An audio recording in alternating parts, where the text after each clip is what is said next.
In this podcast episode, Ben Shapiro provides an analysis of the vice presidential debate between JD Vance, the Republican candidate, and Tim Walz, the Democratic candidate.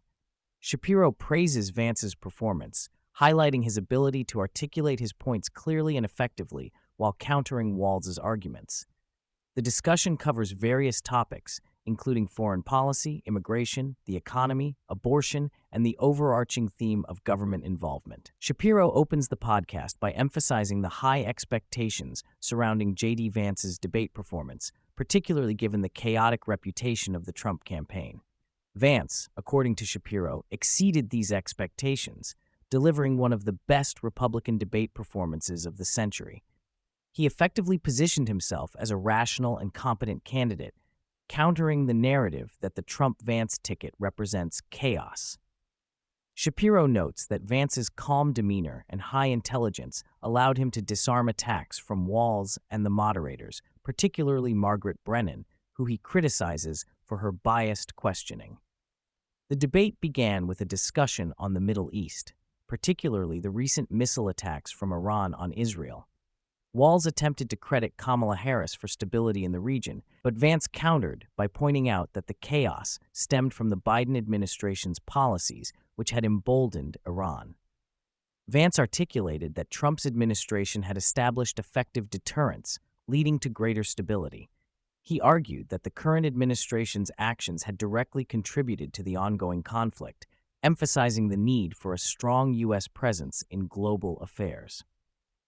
The debate shifted to immigration, where Vance highlighted the disastrous consequences of Harris's policies, which he claimed had opened the floodgates for illegal immigration. He pointed out the dangers posed by fentanyl entering the U.S. and the loss of thousands of children by the Department of Homeland Security. Vance's argument was that the real family separation issue was the result of the current administration's failure to secure the border. In contrast, Walz struggled to defend Harris's record, leading to a clear win for Vance in this segment. As the debate progressed to economic issues, Shapiro expresses frustration with both candidates' lack of commitment to free market principles. Vance criticized Walz for proposing large government spending initiatives without addressing the underlying issues that drive up costs. He pointed out that while Walz made grand promises, he had failed to deliver on them during his time in office. Vance's critique was effective, but Shapiro laments the absence of a strong defense of free market economics from either candidate. The discussion on abortion proved to be a challenging topic for Vance. While he attempted to empathize with women facing unplanned pregnancies, Shapiro notes that Vance's approach risked diluting the pro-life message. Vance shared a personal story to illustrate the complexities surrounding the issue, but Shapiro argues that he missed an opportunity to firmly assert the pro-life position. Instead of framing the debate around the protection of life, Vance's narrative focused more on understanding women's choices, which could be misinterpreted as a more moderate stance. Towards the end of the debate, the topic of January 6th arose, where Vance found himself in a difficult position due to Trump's refusal to acknowledge his electoral loss.